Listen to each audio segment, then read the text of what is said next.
साधु सुंदर सिंह, परिवार और धार्मिक पृष्ठभूमि।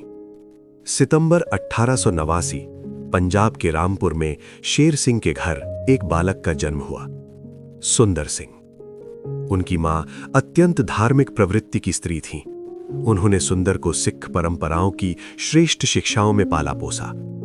सुंदर अपनी मां को जीवन भर प्रेम और सम्मान से याद करते रहे, क्योंकि वही उनके भविष्य की मजबूत नींव थीं। वे अपने परिवार की समृद्धि और ऐश्वर्य में बड़े हुए, पर साथ ही गहरे धार्मिक संस्कारों के बीच। सिख परिवार में जन्म लेने के बावजूद सुंदर को हिंदू धर्म की शिक्षा भी दी गई। वे नियमित रूप से अपने माता पिता के साथ हिंदू और सिख मंदिरों में जाया करते थे। सिर्फ 7 वर्ष की आयु में उन्होंने भगवद गीता कंठस्थ कर ली थी और 16 वर्ष की आयु तक उन्होंने वेदों में प्रवीणता प्राप्त कर ली। साथ ही कुरान का भी अध्ययन कर लिया। वे कई साधुओं के संपर्क में आए, जिन्होंने उन्हें योग की शिक्षा दी। हर सप्ताह उनकी मां उन्हें वर्षावन के बीच रहने वाले एक साधु के पास ले जाती थीं। वो साधु अन्य साधुओं की तरह सांसारिक सुखों का पूर्ण त्याग कर चुका था। उसका जीवन पूरी तरह धर्म को समर्पित था। उसी मां ने एक दिन अपने पुत्र से कहा, अपने भाइयों की तरह मत्तिक मत बनो, मन की शांति खोजो, अपने विश्वास पर अडिग रहो और एक साधु बनो। लेकिन ध्यान, योग और साधना के बावजूद सुंदर को वो आंतरिक शांति कभी नहीं मिली। मां के परिचय के कारण सुंदर को राजपुर के एक मिशनरी विद्यालय में प्रवेश मिला। वहीं उन्होंने पहली बार बाइबल देखी, पर उस समय उन्हें बाइबल में कोई रुचि नहीं थी। वे पूरी तरह हिंदू धर्म और योग साधना में ही लीन थे। मसीह से सामना। जब सुंदर केवल 14 वर्ष के थे, उनकी प्रिय मां का निधन हो गया। ये घटना उनके जीवन को भीतर तक हिला गई। वे धीरे धीरे निराश, क्रोधित और आक्रामक होते गए। उन्होंने ईसाई प्रचारकों पर पत्थर फेंके, चर्च में इकट्ठा होने वाले लोगों को परेशान किया और दूसरों को भी ऐसा करने के लिए उकसाया। स्थानीय मिशनरियों और ईसाइयों के प्रति उनका क्रोध इतना बढ़ गया कि एक दिन उन्होंने अपने कुछ मित्रों के सामने खुलेआम बाइबल को जला दिया। पवित्र पन्नों को एक एक करके उन्होंने अपनी ही जलाई हुई आग में झोंक दिया।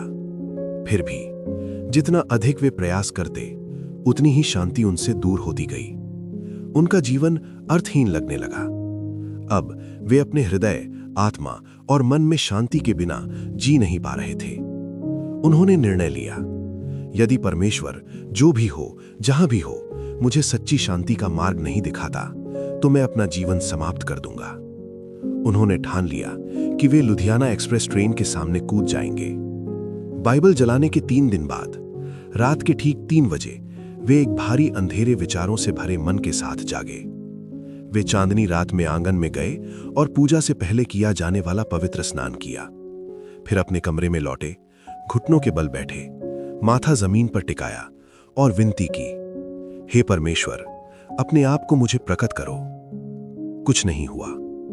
उनके मन में फिर वही विचार आया, हर सुबह 5 बजे घर के पीछे से ट्रेन गुजरती है, शायद वहीं सब समाप्त हो जाएगा। उन्होंने सोचा, शायद अगले जन्म में मुझे शांति मिल जाए। उन्हें नहीं पता था, जब उन्होंने परमेश्वर से अपने आप को प्रकट करने को कहा तो क्या होगा। कोई आवाज, कोई दर्शन, कोई समाधि, पर फिर भी कुछ नहीं हुआ। समय तेजी से बीत रहा था। लुधियाना एक्सप्रेस के आने का समय निकट था। उन्होंने एक बार फिर प्रार्थना दोहराई, धीरे से सिर उठाया, आंखें खोली और आश्चर्य से देखा, कमरे में हल्के प्रकाश का एक धुंधला बादल सा दिखाई दे रहा था। अभी भोर होने में समय था। वे दरवाजा खोलकर आंगन में देखने गए, वहां अब भी घना अंधेरा था। जब वे वापस कमरे में लौटे तो देखा कि वो प्रकाश और तेज हो रहा था। पहले उन्हें लगा कहीं कमरे में आग तो नहीं लग गई, पर ऐसा कुछ नहीं था। तब उनके मन में विचार आया, क्या ये मेरी प्रार्थना का उत्तर है? उसी प्रकाश को देखते हुए अचानक उन्होंने एक अद्भुत दृश्य देखा। एक पुरुष क्रूस पर लटका हुआ, अलौकिक प्रकाश से घिरा हुआ। वे स्तब्ध रह गए। वो चेहरा उनके किसी पारंपरिक देवता का नहीं था। वे थे प्रभु यीशु मसीह, वही यीशु जिनका जीवन और शिक्षा उस बाइबल में थी जिसे वे जला चुके थे।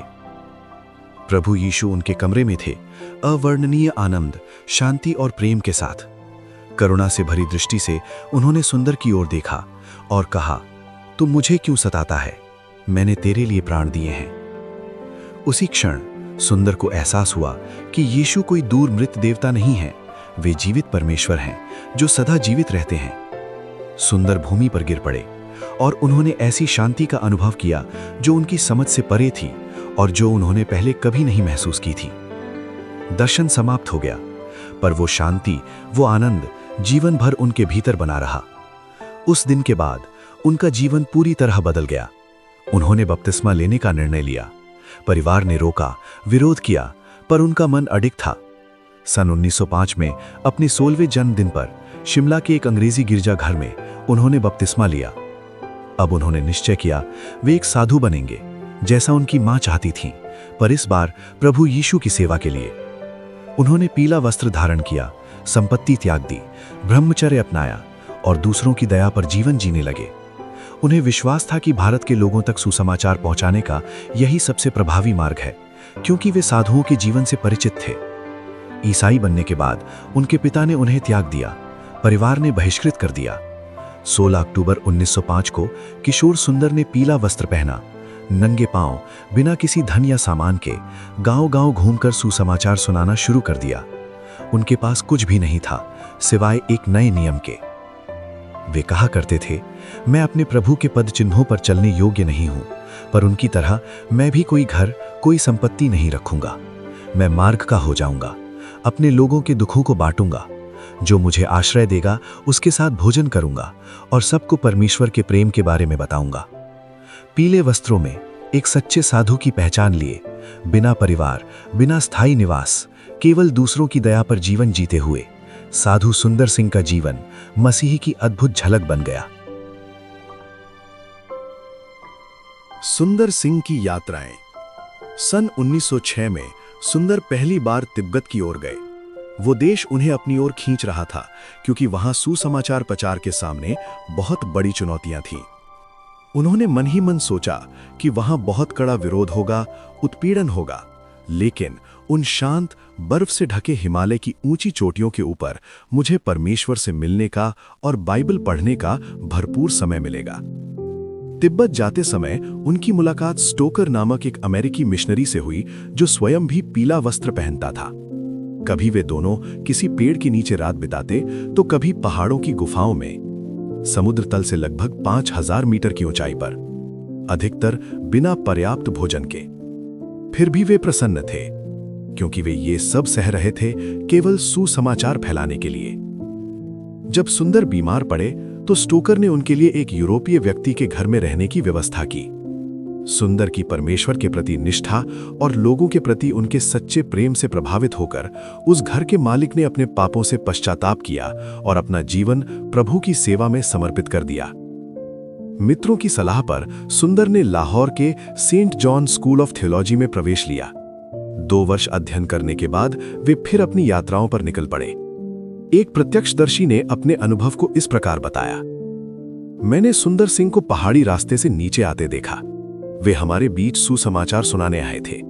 वे एक पेड़ पर चढ़कर बैठ गए, अपने चेहरे का पसीना पोंछा और हमें यीशु के प्रेम का एक भजन गाकर सुनाया। परंतु श्रोताओं पर उस गीत का कोई प्रभाव नहीं पड़ा। भीड़ में से एक व्यक्ति आगे आया, उसने सुंदर को पेड़ से नीचे खींच लिया और उन्हें जमीन पर पटक दिया। सुंदर चुपचाप उठे और उन शत्रुतापूर्ण लोगों के लिए प्रार्थना करने लगे। फिर उन्होंने हमें बताया उस यीशु के प्रेम के बारे में, जो सारे पापियों को छुड़ाने के लिए मर गया। उस बात से मैंने पश्चाताप किया और वो आक्रमण करने वाला व्यक्ति भी। ये अकेली घटना नहीं थी जब सुंदर ने प्रभु के लिए आत्माएं जीती, यीशु की उस शिक्षा का पालन करते हुए कि बुरे व्यक्ति का सामना मत करो। यदि कोई तुम्हारे दाहिने गाल पर थप्पड़ मारे तो दूसरा भी उसके सामने कर दो। मत्ती 5:39। एक दिन नेपाल के घने जंगल में 4 डाकुओं ने सुंदर को घेर लिया। उनमें से एक ने तलवार लहरा दी। सुंदर ने विनम्रता से अपना सिर झुका लिया, मानो उनका जीवन अब समाप्त होने वाला हो। उनका ये शांत व्यवहार डाकुओं को आश्चर्यचकित कर गया। क्योंकि उनके पास कुछ भी नहीं था, डाकुओं ने केवल उनका कंबल लिया और उन्हें जाने दिया। लेकिन तभी एक डाकू ने उन्हें वापस बुलाया और जिज्ञासा से उनका नाम पूछा। सुंदर ने अपना परिचय दिया, अपनी बाइबल खोली और उसे धनी व्यक्ति और गरीब लाजर की कहानी सुनाई। डाकू ने कहा, उस धनी व्यक्ति का अंत तो बहुत बुरा हुआ, मेरा अंत कैसा होगा? तब सुंदर ने उसे सुसमाचार सुनाया और परमेश्वर की क्षमा के बारे में बताया। वो डाकू सुंदर को अपने घर ले गया और वहां उसने पश्चाताप किया। सन 1912 में सुंदर ने निश्चय किया कि वे भी यीशु की तरह 40 दिन का एकांतवास और उपवास करेंगे। मित्रों ने उन्हें मना किया, पर वे नहीं माने। लेकिन वे पूरे 40 दिन का उपवास पूरा नहीं कर पाए। उनका शरीर अत्यंत कमजोर हो गया और वे लगभग अपनी जान खो बैठे। यदि किसी दयालु व्यक्ति के माध्यम से परमेश्वर का हस्तक्षेप न हुआ होता, फिर भी उस अनुभव ने उनकी आत्मा को और अधिक दृढ़ बना दिया। इसके बाद वे संदेह, क्रोध और अधीरता पर विजय पाने लगे। आने वाले वर्षों में उन्हें बार बार सताया गया, पर हर बार प्रभु ने उन्हें चमत्कारिक रीति से छुड़ाया। सन 1914 में सुंदर ने नेपाल में प्रचार किया, जहां बौद्ध धर्म की जड़ें बहुत गहरी थीं। रसा नामक नगर में एक स्थानीय लामा ने उन पर विदेशी धर्म फैलाने का आरोप लगाकर उन्हें मृत्यु दंड सुना दिया। उन्हें एक सूखे कुएं में फेंक दिया गया। ऊपर से ढक्कन बंद कर बाहर से ताला लगा दिया गया। न भोजन, न पानी, न वस्त्र, और साथ में केवल मृत अपराधियों के सड़े हुए शव। वे उस भयावह कुएं में 2 दिन तक पड़े रहे। तभी एक अजनबी आया और उन्हें बाहर निकाल लिया। उसने फिर से कुएं को बंद किया और बिना कुछ कहे चला गया। कुछ समय बाद सुंदर फिर से पकड़े गए और लामा के सामने लाए गए। लामा अत्यंत आश्चर्यचकित था, क्योंकि कुएं की एकमात्र चाबी उसी के पास थी। तब उसे एहसास हुआ कि सुंदर किसी अत्यंत शक्तिशाली परमेश्वर की सुरक्षा में है।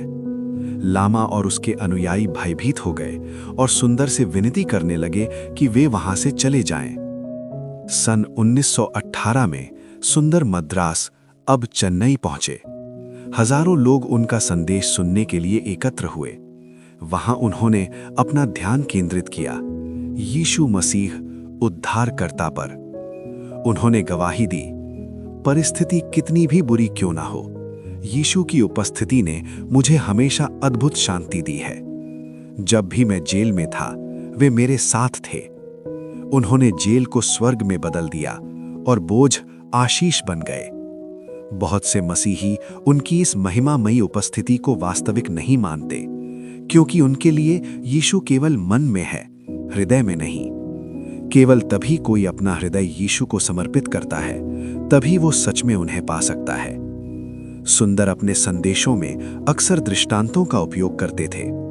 एक बार उन्होंने कहा, एक दिन लंबी यात्रा के बाद मैं एक घर के सामने विश्राम कर रहा था।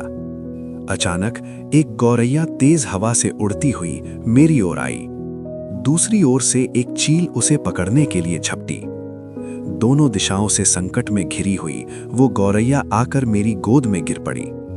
सामान्यतः वो ऐसा कभी नहीं करती, परंतु उस छोटे पक्षी को शरण चाहिए थी। उसी प्रकार दुख और परेशानियों की आंधियां हमें प्रभु के संरक्षात्मक हाथों में पहुंचा देती हैं। साधु सुंदर सिंह ने बहुत यात्राएं की। उन्होंने पूरे भारत और सीलोन, श्रीलंका का भ्रमण किया।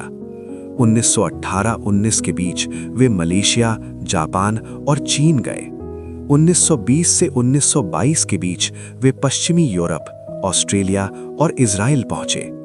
उन्होंने अनेक नगरों में प्रचार किया, यरूशलेम, लीमा, बर्लिन, एम्स्टर्डम और कई अन्य स्थानों पर। इतनी प्रसिद्धि के बाद भी सुंदर अत्यंत विनम्र रहे।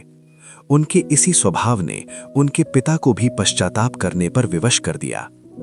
सुंदर ने कभी अपने बारे में नहीं सोचा। वे केवल यीशु के उदाहरण का अनुसरण करना चाहते थे, बुराई का बदला भलाई से देना और शत्रुओं को प्रेम से जीतना। एक बार वे सार्वजनिक बाजार में प्रचार कर रहे थे। तभी दूसरे धर्म का एक कट्टर व्यक्ति आया और उनके दाहिने गाल पर मुक्का मारा। शांत भाव से सुंदर ने अपना बायां गाल उसकी ओर कर दिया। वो चला गया, पर उसी रात उसे सुंदर का संदेश मिला, क्षमा मांगते हुए। एक और अवसर पर सुंदर कुछ किसानों को जंगली घास के दृष्टांत के बारे में बता रहे थे। वे क्रोधित हो गए और उनमें से एक ने सुंदर के सिर पर पत्थर फेंका। उसी क्षण पत्थर फेंकने वाले के सिर में असहनीय दर्द उठ गया और वो जमीन पर गिर पड़ा। सुंदर बिना झिझक उसका काम करने लगे और फसल काटने में उनकी सहायता की। उनका ये प्रेम देखकर वे लोग मित्रवत हो गए और उन्हें अपने घर आमंत्रित किया। अब उनके हृदय सुसमाचार के लिए खुले थे। अगले दिन जब सुंदर वहां से जा चुके थे, उन्होंने देखा कि उनकी फसल पहले से कहीं अधिक प्रचुर हो गई थी। परिवार के त्याग और अस्वीकार के बावजूद सुंदर अपने स्वामी का इनकार करने के लिए तैयार नहीं थे। उन्होंने साधु का केसरिया वस्त्र धारण किया और निकल पड़े, प्रेम, शांति और यीशु के द्वारा नए जीवन का सरल संदेश लेकर। उनके पास न धन था, न कोई सामान, केवल एक नया नियम यानी न्यू टेस्टामेंट था। वे कहा करते थे, मैं अपने प्रभु के पद चिन्हों पर चलने योग्य नहीं हूं, पर उनकी तरह मैं भी कोई घर, कोई संपत्ति नहीं रखूंगा। मैं मार्ग का हो जाऊंगा, अपने लोगों के दुखों को बांटूंगा, जो मुझे आश्रय देगा उसके साथ भोजन करूंगा और सबको परमेश्वर के प्रेम के बारे में बताऊंगा। उन्होंने पूरे भारत में, तिब्बत में और संसार के कई भागों में यात्रा की। उनका संदेश सीधा था पर गंभीर था कि आधुनिक समय में यीशु की शिक्षा को बहुत हल्का, बहुत कमजोर बना दिया गया है। साधु सुंदर सिंह हर गर्मी में तिब्बत जाया करते थे। सन 1929 में वे फिर तिब्बत गए और उसके बाद वे कभी दिखाई नहीं दिए। उनका जीवन मरकुस 8:35 के इस वचन का जीवंत उदाहरण बन गया, जो कोई अपना प्राण बचाना चाहेगा वो उसे खोएगा, पर जो कोई मेरे और सुसमाचार के लिए अपना प्राण खोएगा वही उसे बचाएगा।